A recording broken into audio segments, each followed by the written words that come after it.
Survivor's ready. Go! Travis spoken. Boston Rob and Amber are gonna do it. This is a business trip, as I like to say. You Brad Culpepper. I'm tired of you and the fucking chicken. You can call me the puppet master. They can be my little puppets. It's not like you're making me deal with the devil here. You get to milk your own milk, I guess.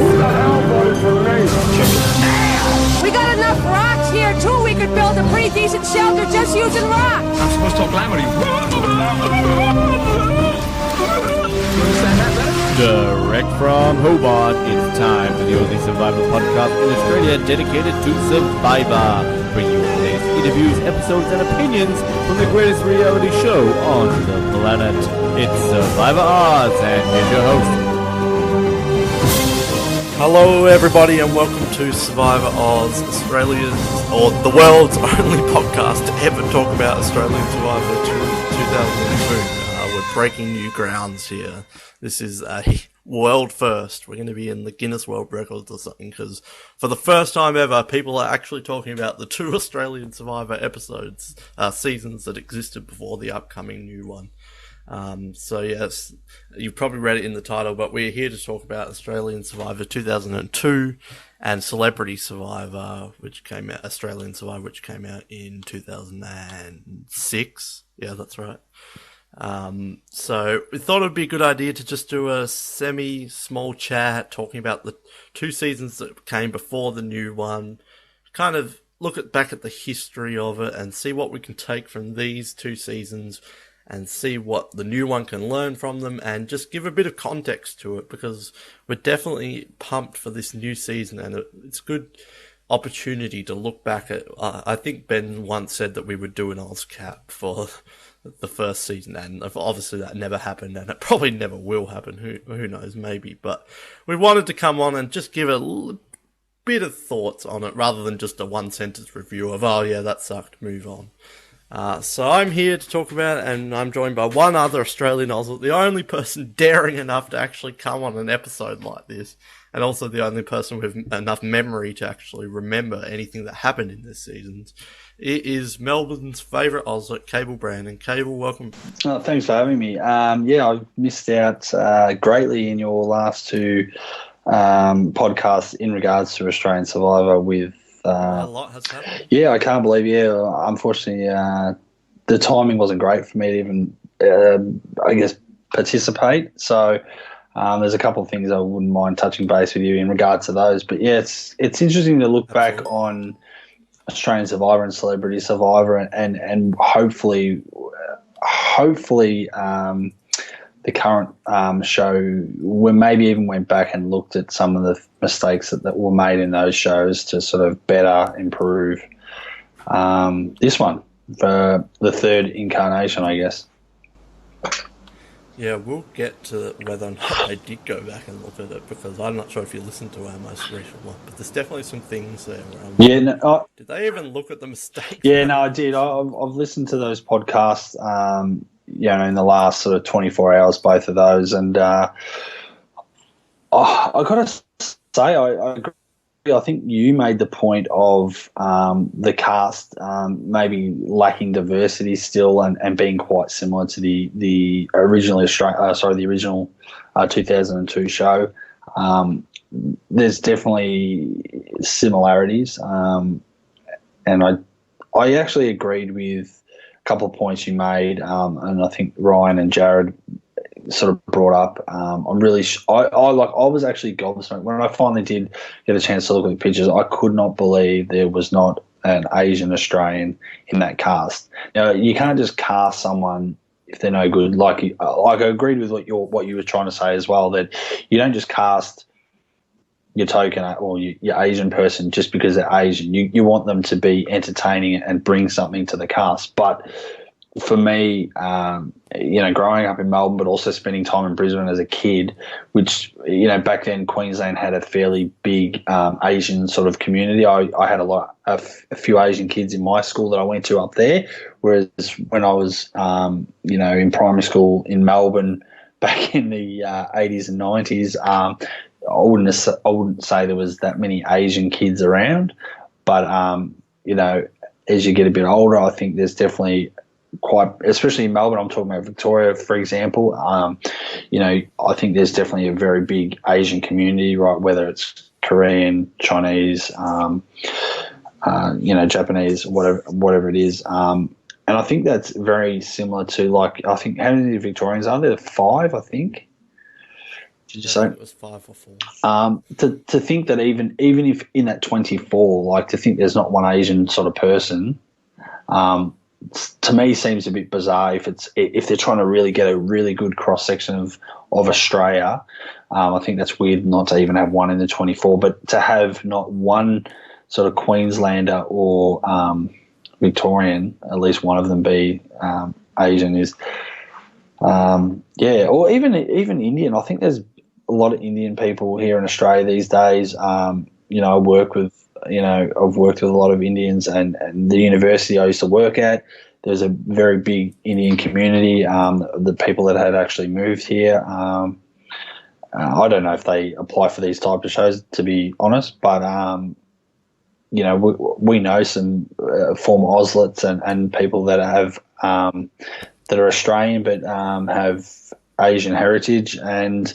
applied for the show. And I'm not saying they were perfect to be on the show, but you think, well, if there's definitely people out there that would have applied that have that background. So I don't know. I think Asian was the big one that we talked about. And I know you've never been to Tasmania, but Tasmania is probably like the whitest place in Australia. But I know, even if I don't interact with a lot of Asian people or people with Asian heritage, Asian Australians, I know that there would be at least one person out there who, even based on like celebrities, there was a few Asian Australian celebrities, comedians and stuff like that. I know that there could have been at least one person out of 24 that could have been good. Like, yeah, it would have been nice to have a bit of everything, a Middle Eastern person, Indian person, African person, but at least the Asian, that was the big one. Yeah, look, I don't know all the backgrounds of everyone. Like, to be honest, I still haven't really sat down and looked at all the names and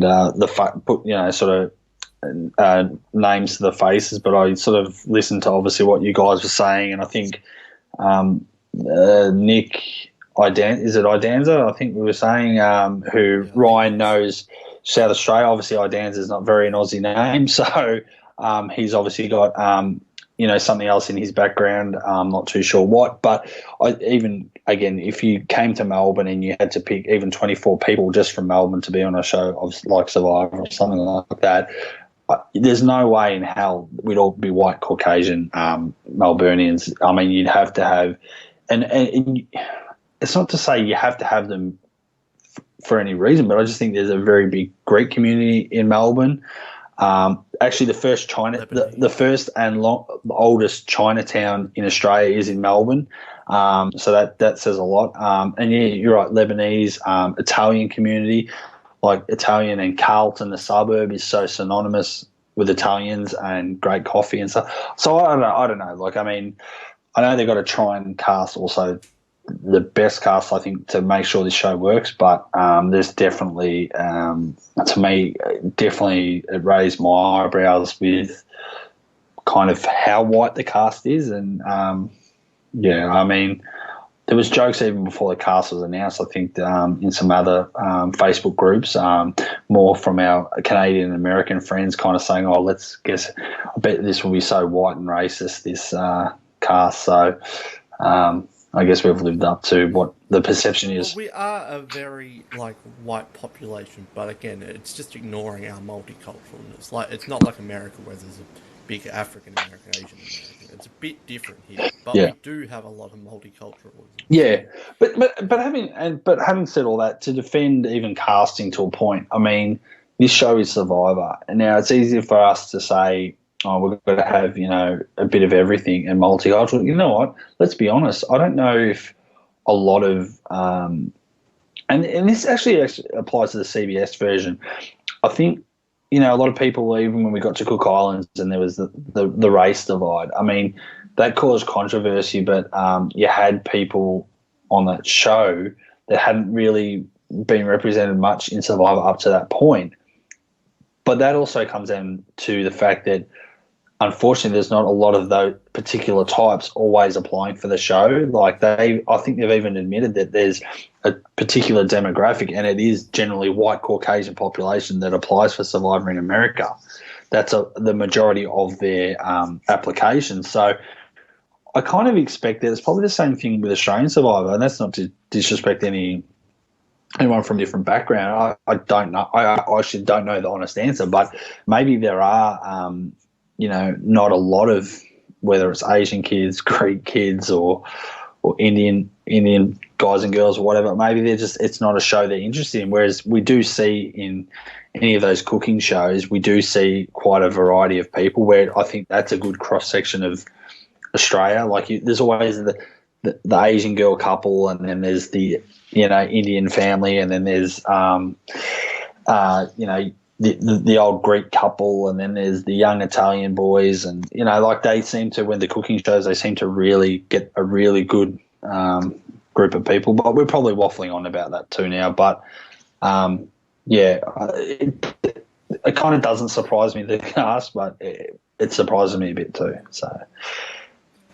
Yeah, but in the end of the day, even though I'm a bit disappointed, I think still, like Guatemala, if it's a good cast, it's a good cast. And it's a downer, but I don't think it's the end of the world. Yeah. But before we will get into we're avoiding talking about Australian Survivor 1 as much as possible.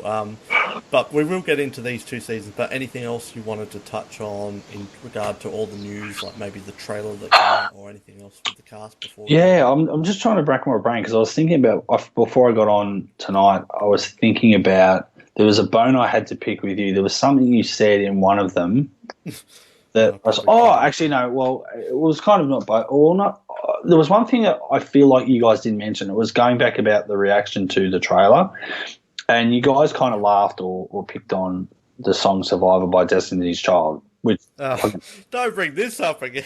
No, I hate it, but but the one thing, guys, like I totally understood where Ryan was coming from, saying, it could draw in a different crowd or at least get people's attention to look at the TV and whatever.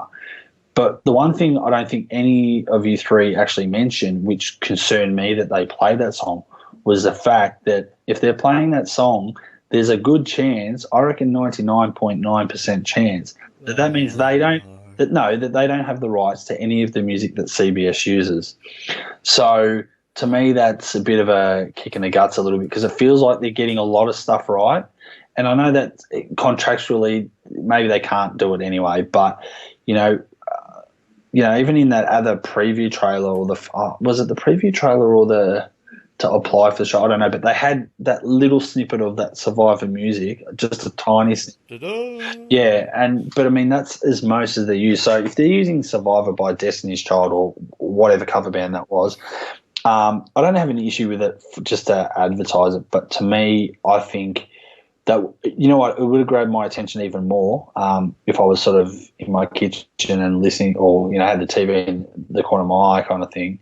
If they had to play that music that's so synonymous with Survivor, that would grab me.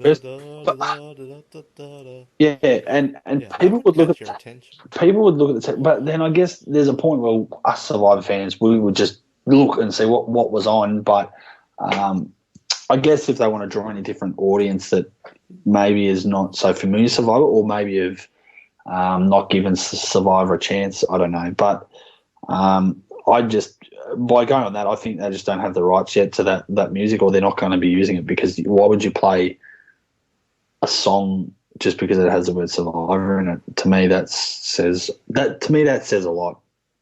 So that was, I was surprised not one of you three sort of mentioned that maybe that could be another reason why that song was played. But yeah, I think you what I would have be onto something. The only thing I would say against that, and we can only pray, is that the Amazing Race Australia, they had the theme song for that, but in their promos they use that "Done Best Day of My Life" song through all of their promos. So that's the one bit of hope we can hold on to. Yeah, again, it could But be. that's Channel 7, and they're a bit different, so I don't know. Well, yeah, it is funny because I guess, channels. It is a different network, but I mean, CBS own Amazing Race as well. But I guess it's still all. It can be convoluted with all the contracts when you got different production companies involved and who owns the rights to different music. And even though Survivor's shown on CBS, Ross Landau or Castaway Productions might own the music, so. Yeah, it's it's a bit like Charlie Parsons when he talked to Ben a couple of years ago. He's working out the rights with an Australian company. Well, yeah, they've obviously unsold the format of the show, but then other parts of the show might not be, including the music, not allowed to be used. So if I remember anything else, but I think that's about it. I was, for listening. Bring it up at the end if you can. Yeah, I will. I feel like that's a good segue, though, talking about not having the music, because we're going to go into the first Australian Survivor, which came out in 2002, filmed in 2001. Yeah, and it was on Channel 9, which for people in America, that's the network that shows the American version. And has done forever. So maybe just because you were there when it all happened, talk about your history with Australian Survivor, particularly the first one, but we will touch on the celebrity one. Like your history with it, and also just a bit of history, if you remember from the time, like were people pumped for this thing?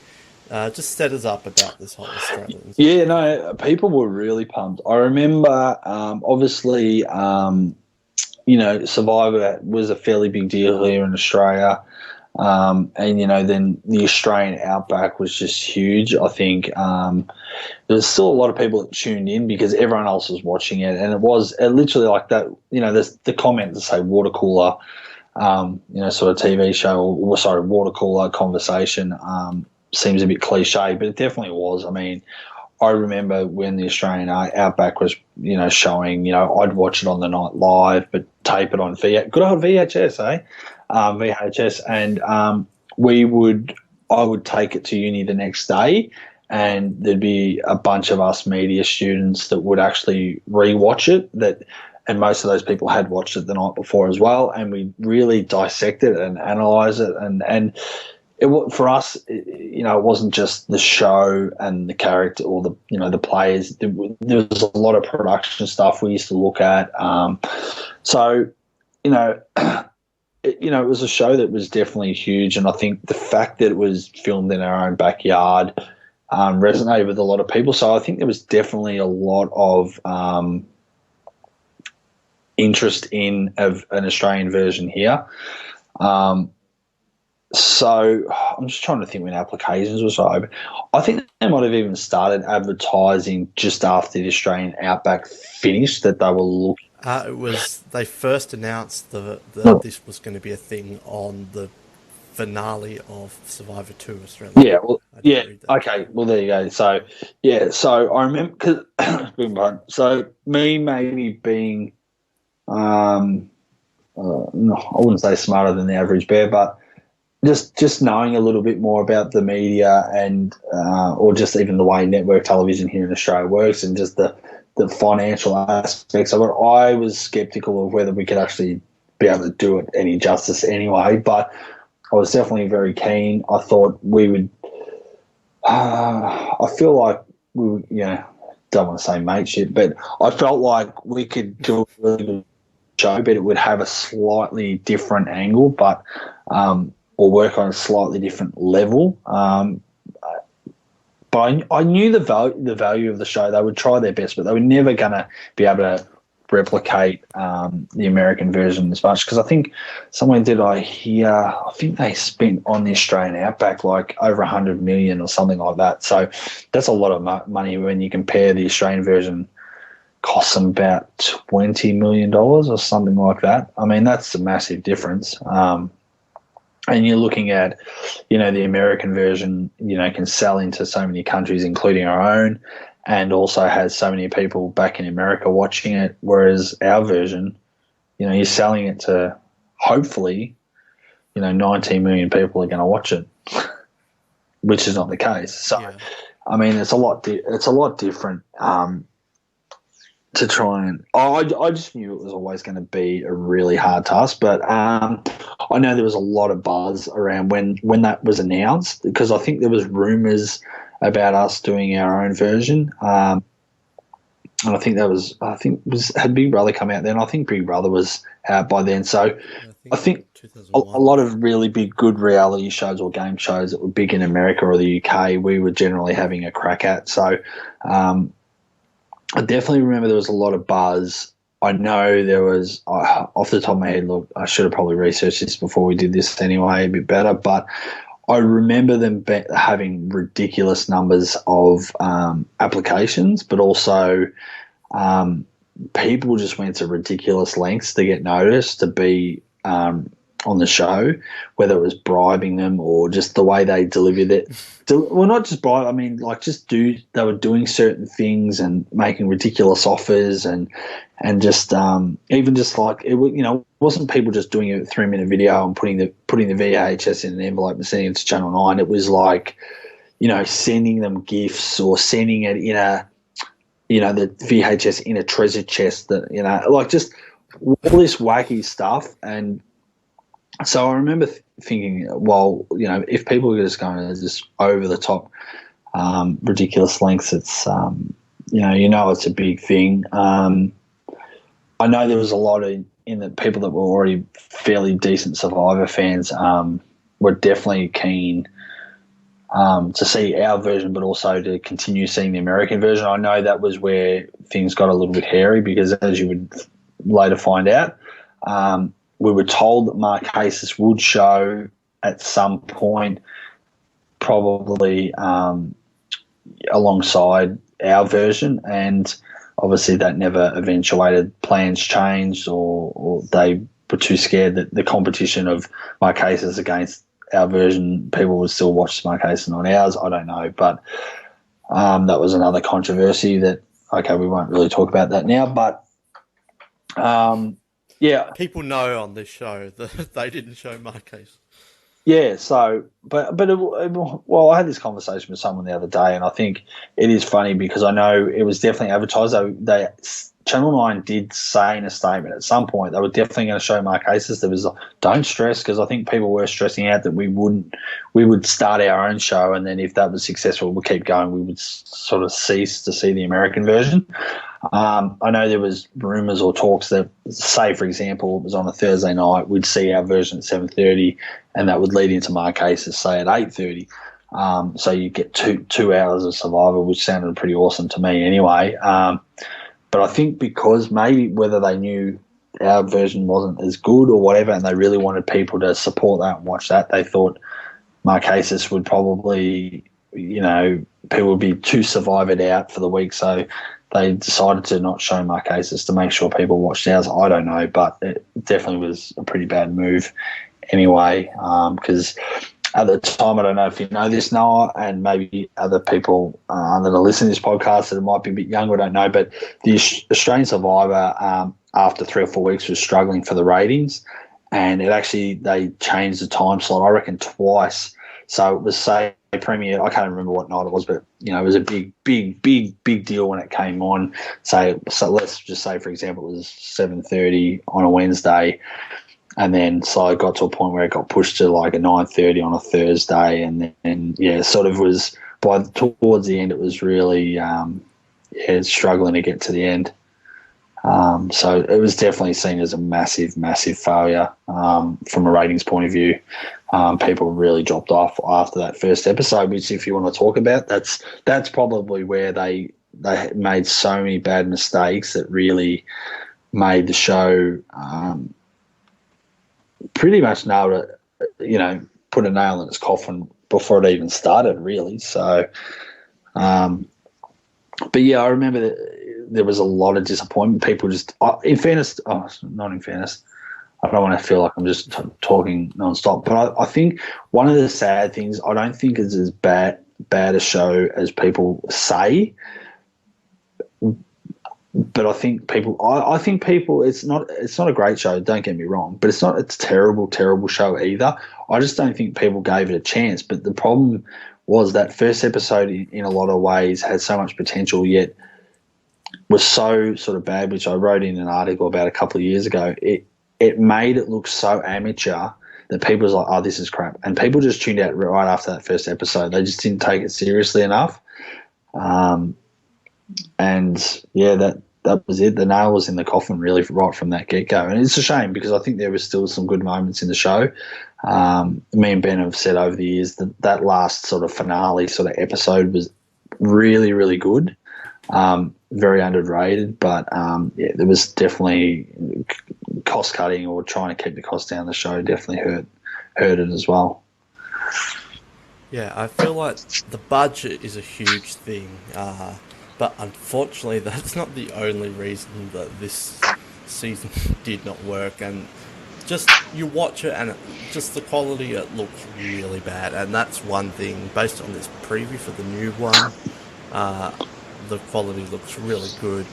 And also the Celebrity Australian Survivor, the production quality was upped immensely, so that kind of fit a middle ground between the two, the first and the third one.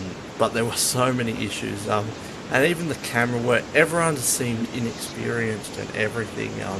I remember a scene where I think it's Katie is having a fight with someone, and the cameraman is like so far away from what's happening, and he's zooming in, and then he decides he's going to run over and capture it.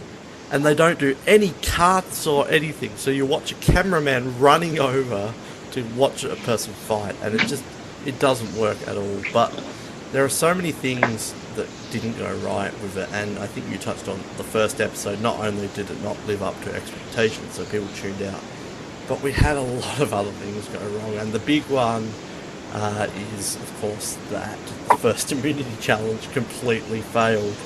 And rather than reshoot it, and we know that American Survivor has reshot challenges in the past, rather than reshoot it, they actually showed that production screwed up.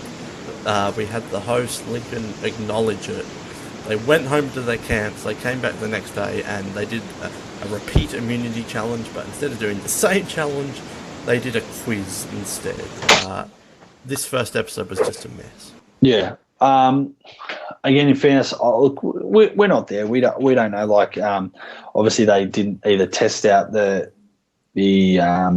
challenge enough, or really didn't comprehend the wind being at such a strong force that the bonfires can never reach the top to burn the rope or whatever did they have to burn a rope or something along those lines. But so yeah, weather would have played a part, but I think I agree with what you're saying. I think inexperienced for a crew that probably wasn't experienced in doing a show outdoors like that. The fact that they, like you said, couldn't either reshoot it or somehow find a way to kind of have a tiebreak or have some sort of finality to that challenge, and to sort of come back and almost do like a quiz the next day. That was one of my critical assessments of in this article. But even the fact that someone voted for themselves and that was allowed, which was a big no-no, obviously, in the American version. And I'm pretty sure I did read somewhere that they were not supposed to vote for themselves. They weren't supposed to vote for themselves in our version as well, but they kind of, production let it slide. But to me, that if you're a diehard fan or you really get into this show and you want to feel like you want it to be on par with, or at least somewhat of a par to the American version, to see that happen is just a major, major fuck up. I mean, back when, you got to also remember that was back in the day when there was tie-break votes. So what if that girl did go on further or whatever, and or someone else on the other tried, if there was a tied vote, someone potentially gets voted out because they've got to vote against someone that doesn't, that girl could have voted for in her tribe. If that makes sense, if you get what I'm getting at. That she had to put a vote on somebody, and the fact that they let her vote for herself, just for me automatically was like this massive. It was like just you just drop. Like, you just, like, your whole attitude of the show is like, oh, I can't believe they just did that. Like, He's essentially the first quitter ever. yeah, but that's just. But it had potential, that first episode too, because I think the challenge was really good till it got to that final bit where, yeah, they had to shoot the arrows and stuff. So into that bonfire, and it just didn't work. And I don't know. Again, I'm not too sure. I probably did go off on a bit of a tangent there, but I think when you say the American version reshoot stuff, a lot of challenges are probably really well edited too to make it look like they're closer and stuff like that, or they redo certain shots. But I think even back then, when the whole show is in its infancy, and maybe the problem was a lot of the Australian production had no background knowledge of the American version enough, or hadn't even consulted maybe the American version, which is always an issue. But because it's technically, again, I'm not too sure how it falls, but because there's a cash prize at the end, and because it's a show, but technically it falls under, I don't know the same thing in Australia, whether it falls under game show rules. I'm not too sure how it all works,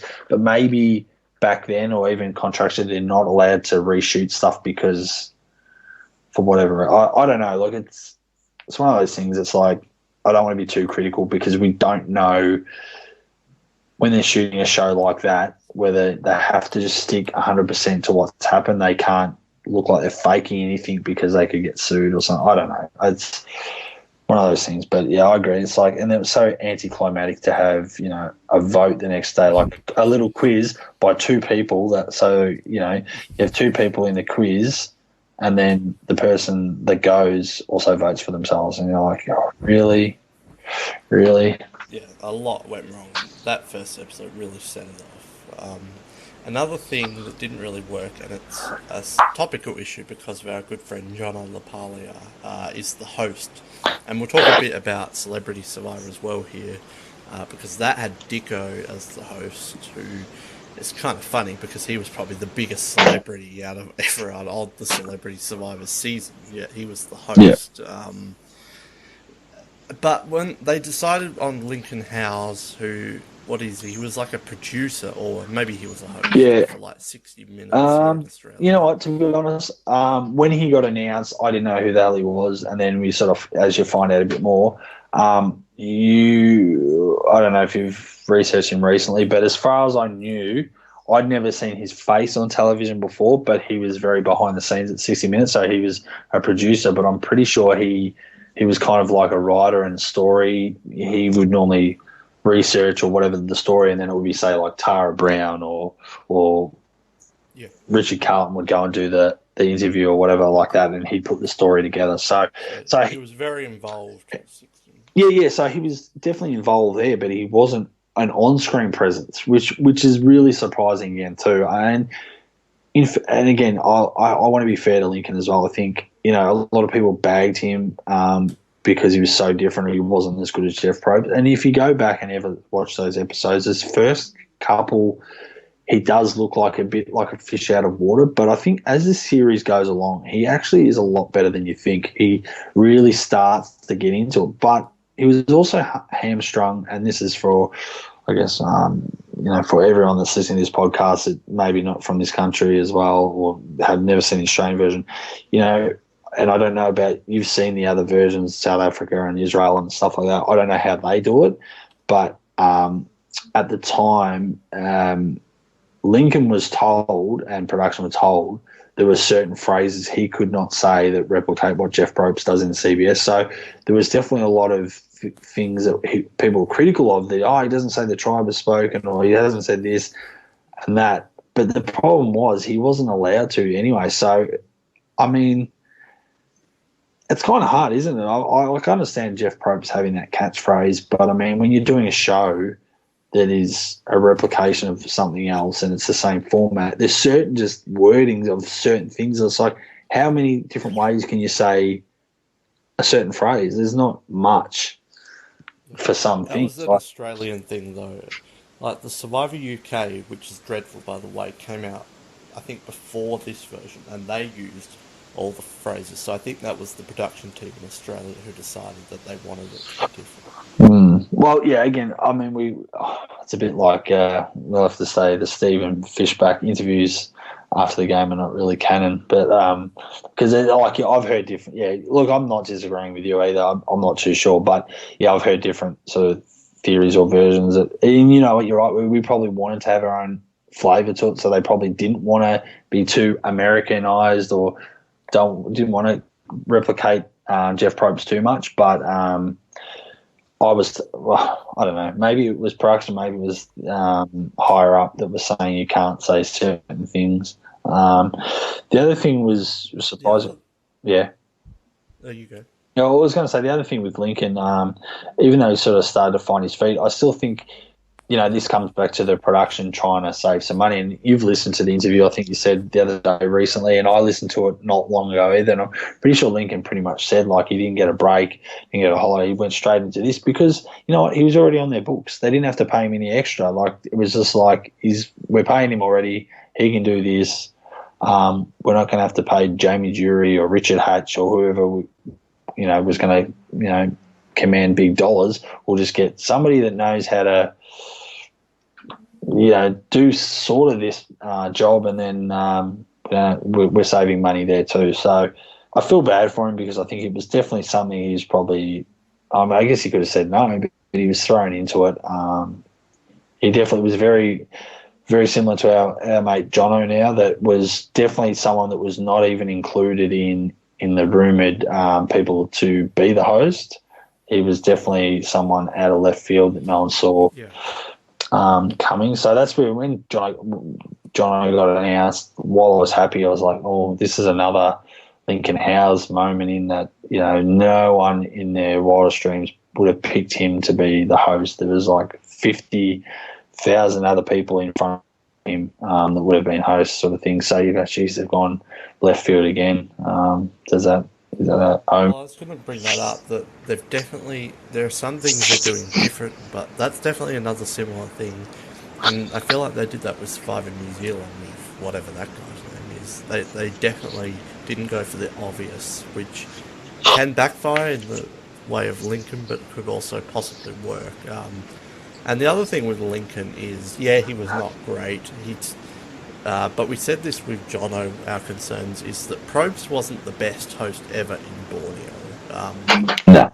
Like, him in Borneo was miles better than Lincoln in Australian Survivor. But if they had more seasons, Lincoln may have went on to be quite a competent host. Yeah. But he just doesn't have that screen. Well, yeah, I think we're very quick to, I kind of like Jeff right from the get-go, but yeah, when you do go back and see those early seasons, you think, geez, you sort of almost cringe. You feel bad for him that he was, not that he was that bad, but he's so different. And you can see he's kind of almost learning the game along with the castaways a little bit. Like he's, obviously being directed a lot more in those early seasons. Before, I guess he had a lot more invested than he was before he was an executive producer. But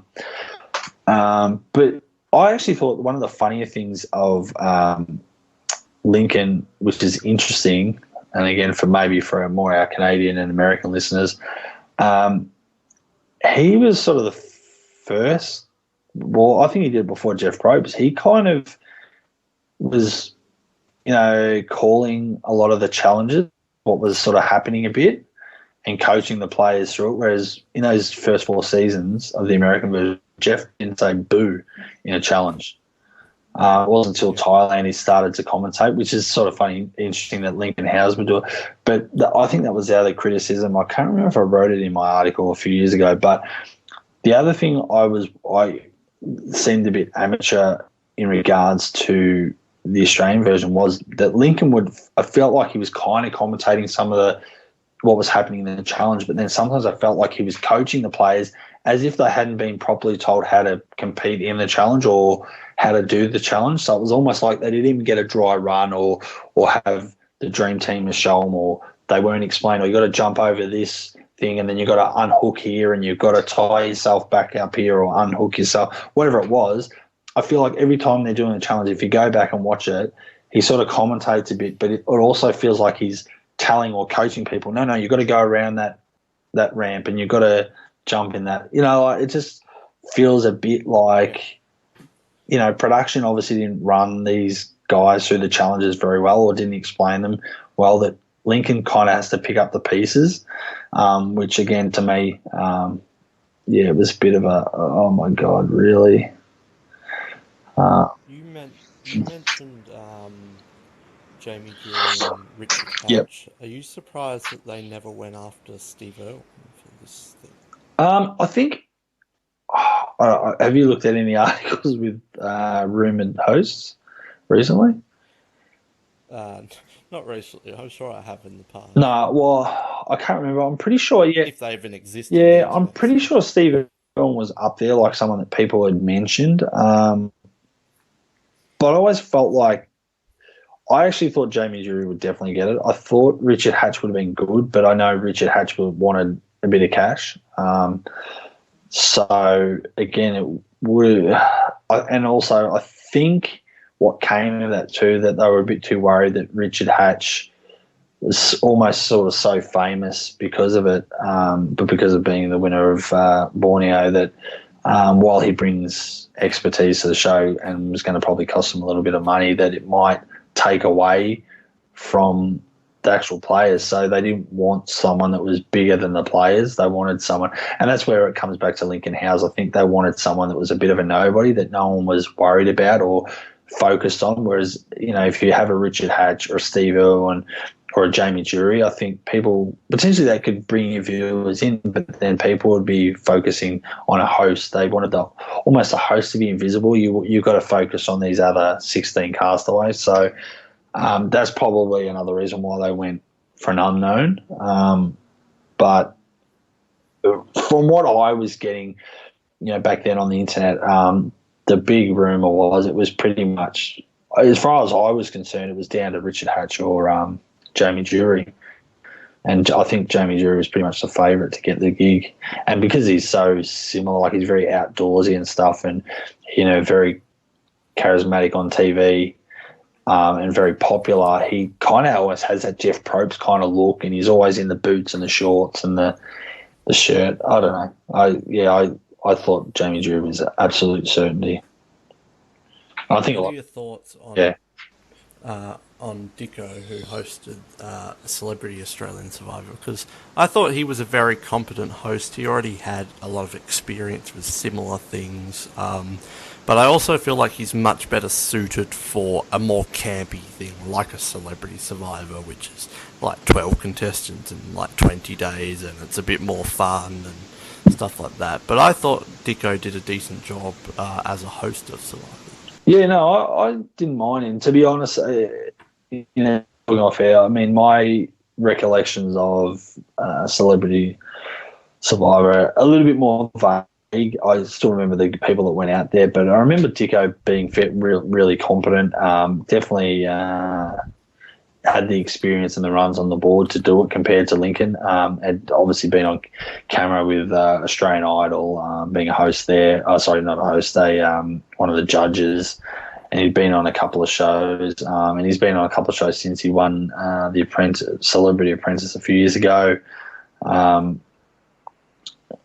But I think it was also came down to timing. I think there was Australian Idol was a Channel 10 program, and he became really famous because of that, and that's when Channel 7 poached him to go. Was he gone by then, though? I'm not.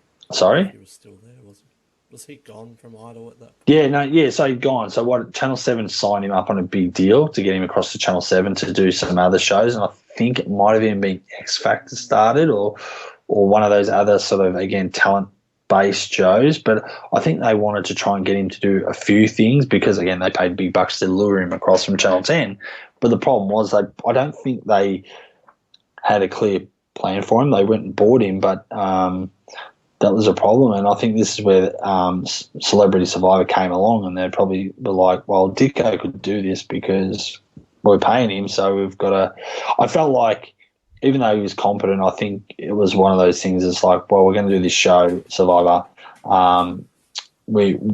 Who have we got on our books? We're paying a lot of money. We've got to get somebody that would be able to be competent. They might not be the best person, but... And again, the same thing, I think they threw him into that. It's not like they I mean, what can you obviously can't remember Celebrity Survivor? Like, well, I've rewatched it. Yeah, but you you obviously didn't know about it at the time when it came out, I'm guessing. Well, I think this is a Survivor Oz first confession, is that I always say that my first ever season of Survivor that I saw was Survivor Gabon. You're right. But that's not actually true. The first season of Survivor I ever saw was Australian Celebrity Survivor. And I watched that, and then when it finished, I never thought about Survivor again until Gabon came out. I never thought this is the greatest thing ever. I just watched it because it was on. Yeah. So there we go. Survivor Oz. Breaking news first. That is a big first. Yeah, I'm gonna have to tweet that. I'm gonna have to hashtag that now. Don't tell people. Well, it's funny you say that, but I've lost my train of thought now. Oh no. So what I was gonna say with look, I could be wrong, and maybe even my brain over the years of alcohol abuse has faded a little bit, my memories. But no, I definitely when you talk about Celebrity Survivor, my recollections of it were, I think, Australia as a whole or in general, you still had your cult, Survivor fans or your hardcore Survivor fans that would watch the CBS version when it was on. But the novelty had worn off for a lot of other people that had definitely dropped away. So when this came out, I remember there not even being a massive amount of buzz and just being surprised, like, in the first season, but also if there was something, with the American version, if you heard there were celebrities, there would be a buzz and, you'd hear about it a lot. I felt like it just came out. It was like there was no hype or buzz to it. You didn't even know it was filming or anything like that. It just felt like, it came out. It was just there, ready to go in your face. Like, I don't feel like, there was any, I don't know. I just felt like there was, the novelty of the show had really died down so much that it just wasn't even big news or big enough news. I feel like it did decently in the ratings. The numbers probably don't exist anymore. But I think it did okay. And I don't think people were turned off it like the first season where people said, this isn't the same. I think people thought, the reception wasn't as bad. So they're like, this is okay. And I think the ratings were okay, but I think at the end of the day, people just didn't care too much about Survivor for it to have another one. Yeah. I think the other sad thing was that it was celebrities, and that's no disrespect to the celebrities, but I think, again, as a general population, I think we're very naive to think you're going to get top-line celebrities in any form of reality show anyway. They were like the American celebrity shows. They weren't big celebrities at all. Yeah, but I guess the point I'm trying to make is that, whether it's us or Canada or the United States or whatever, I think we have an expectation. When you say celebrities, you think they're going to be A-grade, and then people, this sucks, this is shit. They're not even celebrities. They're like D-grade celebrities, or they've had their 15 minutes of fame or whatever. Yeah, okay, that's right. I mean, I know we've probably picked apart the Celebrity Apprentice and going, oh my God, they're a celebrity, didn't even know who they were. And, it might be partially true, but the reality is, especially for a show like Survivor, which is so grueling on your mental and your physical state, you're not going to get Brad Pitt and Madonna and these sort of people out there. Do you know what I mean? Like, it's like, who in their right mind, even if it is for charity, who's paying for $1 million when they've got a bank account that are, close to $1 billion? Like, firstly, who's going to do that? Which one of their managers is going to go, Tom Cruise, I think you should do this? Like, it's just, you know what I mean? It's just, you're not ever going to get. The only person I think that would be kind of cool on the show and that has a bit of popularity is, and why is he? Neil Patrick Harris.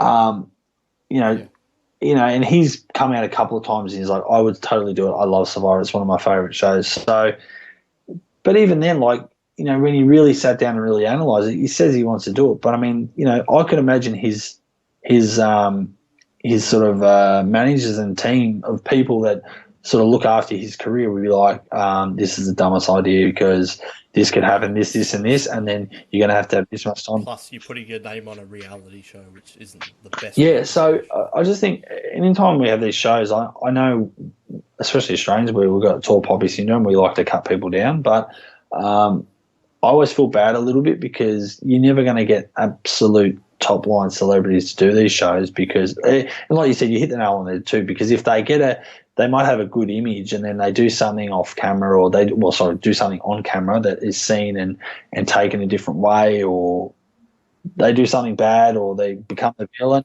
They do a or they become a villain and then all of a sudden their name's just dragged through the mud or they lose a lot of fans or whatever. It's just it's actually not worth any decent A-type celebrity or even B-grade celebrity to actually do a show, especially like Survivor, which is so demanding. Like doing a cooking show or even The Apprentice is not as full on as doing something like Survivor. So I remember that was the one thing when it did get announced or premiered. A lot of people were like, who the hell are half these people? And they're hardly celebrities. Well, yeah, it's probably some of a bit. One of the girl, I forgot her name.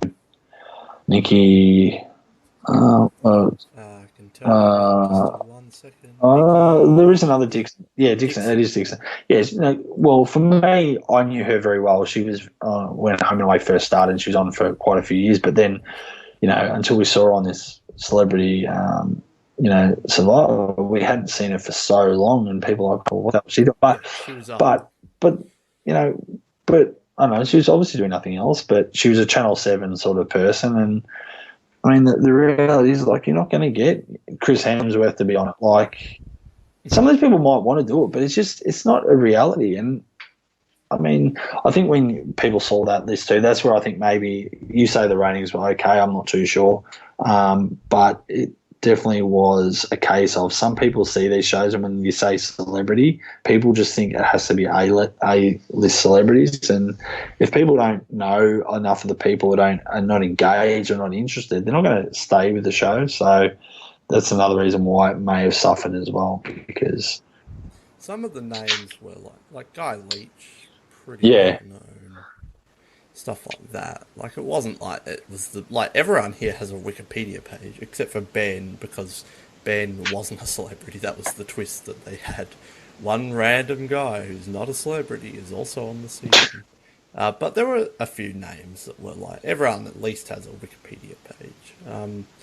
But I feel like that should be, because we're talking about casting a lot here, I feel like that's a good segue into the first season, which another big issue, the cast, and there's not a huge amount we can actually touch on that hasn't been touched on, but the cast for this season, the 16 people, very white, very similar in their aspirations and their personalities, very buddy with each other. There was like one old guy who was a bit grumpy, a bit BB-ish, and all that. I feel like I'm bringing up BB a lot recently on a lot of episodes. I don't know, it's BB time of the month, but that didn't sound right. But the cast was like this upcoming one, but way worse in terms of the personalities being very similar, everyone being from the city or something similar, a lot of Victorian and New South Wales people. It was just, that was one of the biggest criticisms, and no one was there to play. There were a few, like Rob, the winner, he had a bit of strategy and stuff like that, but everyone was just buddy, and it was kind of like Rob and Shona were like the only ones playing, so it was no surprise they made the end. But yeah, the cast was a big issue, and something we're worried about the upcoming one because of how bad that ended up with these. Yeah, no, I agree. It's but when you look back, I think the problem was there was not enough. Yeah, I agree. I don't know what game they thought they were playing, but there was definitely the one tribe, the one that pretty much got pogonged in the end. They started off pretty well. I'm just, again, I'm not even looking at the results, which I probably should be on Wikipedia, but they sort of did fairly well early. But the problem was they were very much on, we're not going to backstab, we're going to be upfront to each other and tell each other and when we're going to vote and all this sort of bullshit. But that's all great to say all that. I don't know whether that's gameplay by some of them, but they wanted to try and be up front. But it's not how you play Survivor. You can say we want to try and be the honest, Australia, we want to be honest and treat everyone with respect and mates and not backstab like the Americans. Well, come on. It's a game where you've got to whittle it down to one person to win. So it's called outwit, outlast, outplay. That's been the phrase for So I think there was only the one guy, I remember Craig, who did well and got to the merge and won a few immunities. He was the one guy from that tribe. That he was the one guy that I think was trying to play, and I feel like, from memory, I think he wanted to play, but he had to play down his sort of aspirations because all of his tribe was like, no, we're going to be up front and sort of stuff. So he's the Joel. And Joel, I like Klug. I feel like he wanted to play, but he sort of kept it a bit under wraps because, but then once it got to the point where he had to play for his life, he played really well and he tried to mix things up and he tried to plant a few seeds of doubt and tried to play people off each other. But that's the thing. That's why I think this season's interesting, though. It is more fun when it gets to the tail end because I think Rob had such a good relationship with those sort of final six people and had pretty much promised them all final two type scenarios that they all believed it. That's why it got really emotional and really hard for obviously Katie had her breakdown. Who was the single mum? Oh, who was the mum? I've got a mental blank. The blonde girl. Sophie. Is it Sophie? Yeah, the Sophie, but she's 30. Yeah, no, it was... People were 30 mums. Sophie and Rob and Sophie had a really good relationship, and she really felt betrayed. She really thought it would be her, Katie, and Rob going to the end. So when she was blindsided, obviously she was quite emotional. I'm pretty sure she got emotional at final tribal. But so I think what's sad is I think the tail end, of the game was actually really good to watch because. People really did feel betrayed. There was a lot of trust, and obviously promises were broken, or people were played. But yeah, I think especially with a show again like Survivor, like we've seen probably in many American seasons where the pre-merge is great and it sort of is a bit average after the merge, whereas it's really important, especially for our version, it really needed to be really great pre-merge and it just wasn't. And it comes down to casting as well. I think they tried to have a good mix of people, but I just don't think they had the right people that were interesting enough or fun enough or outgoing enough. I think they had some really blah sort of characters. And Lincoln did bring up this in the interview, and maybe we'll link that interview on the post for this one. He talked about there is the Australian Survivor curse because you've got Rob Dixon, who sadly died in, I think it was a car crash in South Africa or something a few years back. Joel, the third placer, who was just an awful player, he's currently serving time for trying to kill his girlfriend. It's pretty terrible at it because he's stabbed it like 97 times and still didn't kill it. So yes, still failed. So Joel is just a failure all round. We shouldn't say that because when he gets let out, we don't want to upset him. So it was just, I think there was another one that kind of went under the curse. I can't quite remember. But this cast all around, it just didn't work. And some people, like you could probably get 6 of these people, and they, like, Robin, Shona, the young girl, I think Jane was... Yeah, she was the young one. For an 18-year-old, I feel like she was a decent casting choice. And kind of a unique thing to have an 18-year-old. I brought that up in another episode that Australian reality brings in these younger people. Yeah, actually, that was one of. So there was some. Yeah, that was one of the things I was going to say. That I had a conversation with Purple Kelly a couple of weeks ago, and we were sort of talking about young people on Survivor and stuff. And when it comes to Australian game shows, once you're 18, you sort of it's open slather for you to apply. Whereas early days of Survivor, you had to be 21 to start off with, and then they relaxed those rules. But talking to Purple Kelly, she was sort of saying that it actually depends a lot on what state you come from as well, that some states stipulate if you've never travelled outside the United States, you have to have permission from your parents to travel. Technically, kind of, you're traveling by yourself. Without your parents, you actually have to be, if you're 21 and under, you have to get permission. So for a lot of people, that can exclude a lot of people. So I guess that's probably where the American version is a little bit different. A lot of their rules from state to state are quite different in regards to, traveling, I guess leaving America and going to another country can be quite different. Whereas I think Australia's, again, we're quite different as a country. It's probably, well, they didn't leave the country to start off with. That's probably one of the other issues. But yeah, I don't think we've got any major issues having anyone 18 and above on the show. And I also feel like they don't really care. Like, they don't make a big deal out of it in Australia as well. Like, look how young they are. Like, we just don't really care. But yeah, the cast, there were some decent people. Look, I'm not going to come out and say all 16 were horrible, but as a collective, it just did not work. And we touched on the celebrity version. So just a few things that we should really cover is, you brought it up, I think, yeah, you brought it up that we may not have the music. That was another thing, is they couldn't use the music. And it's not just the theme, because I was watching an episode today on YouTube, and like, the music is really bad, the score and the soundtrack, outside of just the main theme. But the main theme was a big one.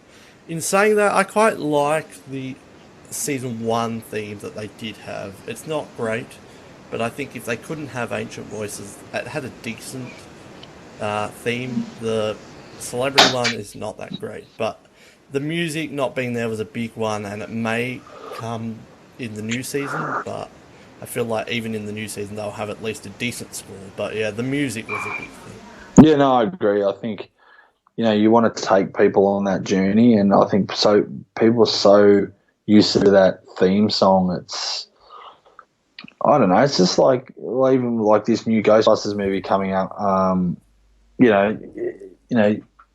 there's something about, you can't not have the old Ghostbusters theme music. You can try and get someone to redo it, but it's just not the same. So, yeah, definitely music's a really important part of Survivor that I sometimes think we underrate. But yeah.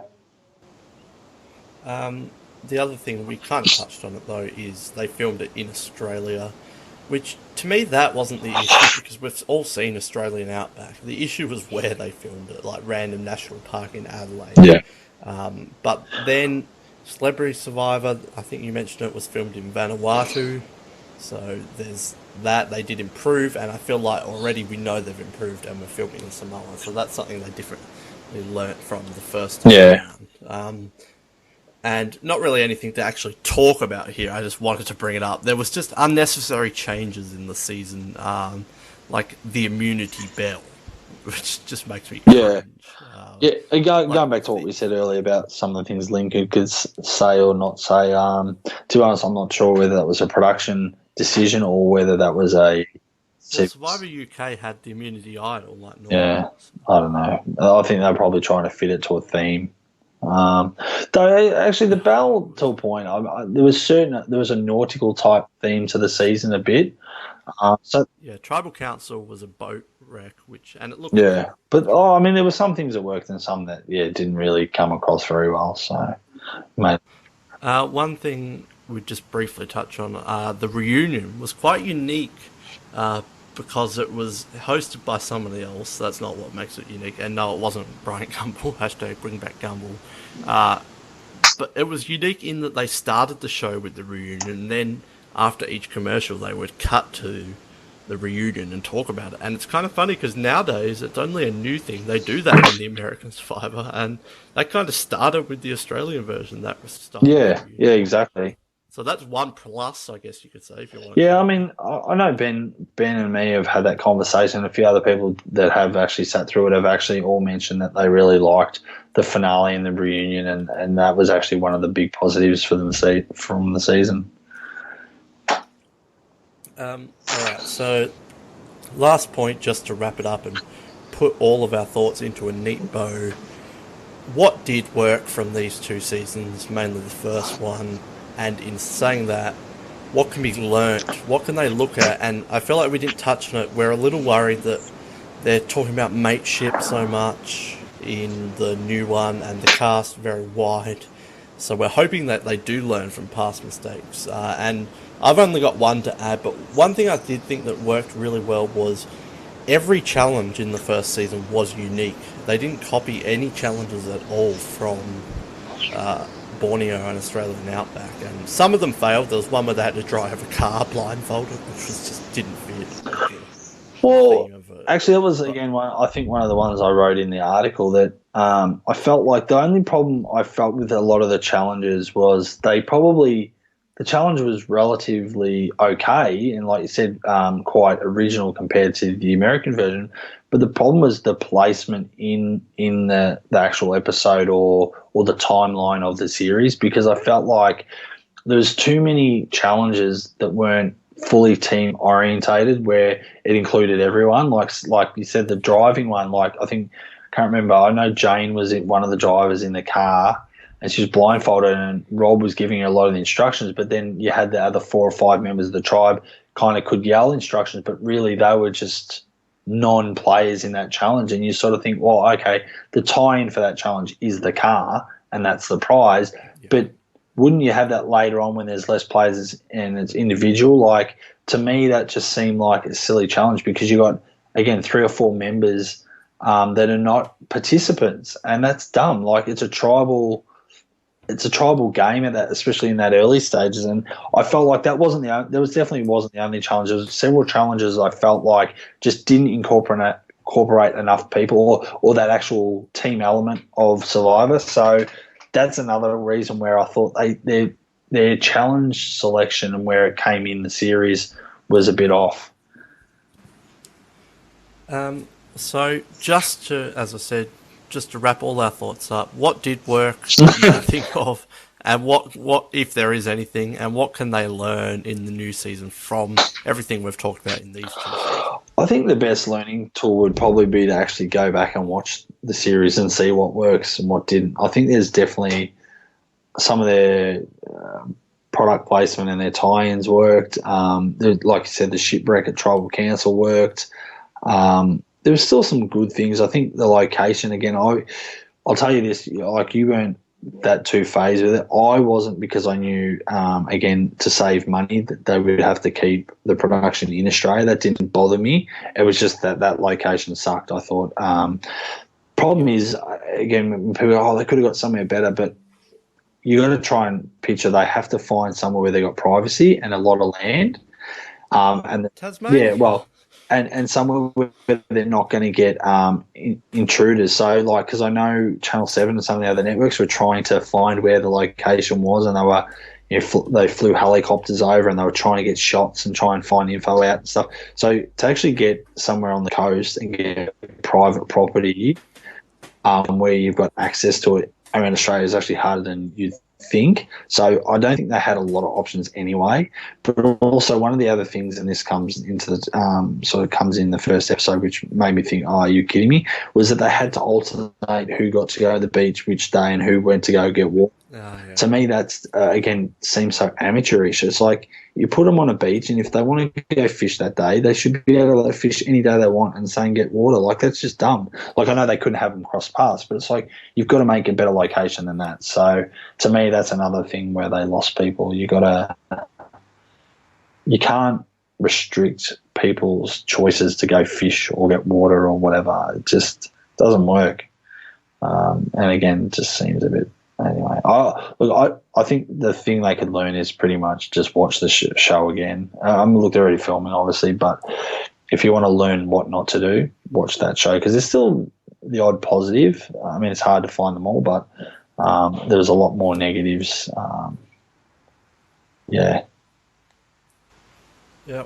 Well, that's it. I feel like we covered all the basics. It wasn't an in-depth coverage of it, but I feel like we covered all the main points, and maybe one day we'll do a proper researched and rewatch it and do a proper in-depth episode. Probably not, but I think it was good to at least talk about it. It's something I wanted to do in terms of this upcoming season, to look back at the history of Survivor. And I'm going to lose a lot of fans here by saying this, and I probably lost them all anyway over the years. But I don't hate the show. I think, and I was watching it on YouTube today to prepare for this, and I was thinking maybe I would want to rewatch this one time just to see if I get any new thoughts, and just because it is a piece of Survivor history. And when I watched it the first time, I didn't quit. Like, I made it through to the end. So I'm probably one of the slight defenders of the season. Again, there's so much wrong with it, but I don't think it's the worst thing ever. Watch Survivor UK for the worst thing ever. Well, again, so maybe I probably defend it too, because I can kind of try and put myself in the shoes of Channel 9 and again, the budget constraints and really for what they had at the time and the money they could spend, I still think they did a fairly good job. But you can just sort of see, not having those big dollars, where they had to cut corners, whether it was with the host or the location, or even the casting to a point, whether they cast the big enough net for people.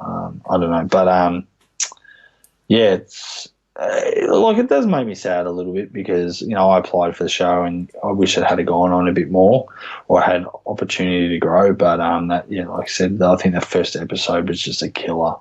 Just a real killer, and really it was really a domino effect. It really never gave itself an opportunity.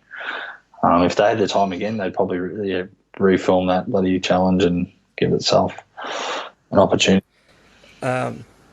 Just to quickly touch on, very quickly, the celebrity version. The biggest problem with that, because we didn't talk about it a lot, is...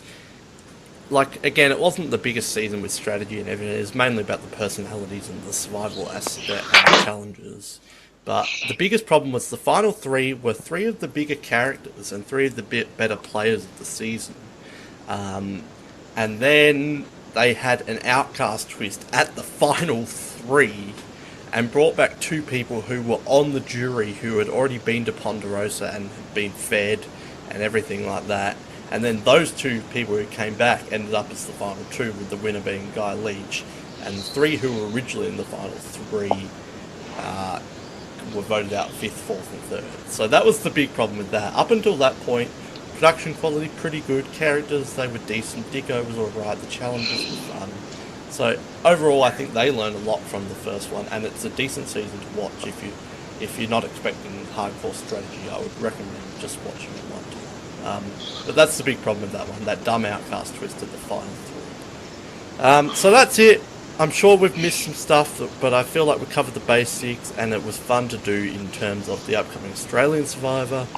And we will be having more episodes on that. We've already had 3 or 4 out so far. This is another one, and the season will be debuting in 2 months or so it's getting very exciting.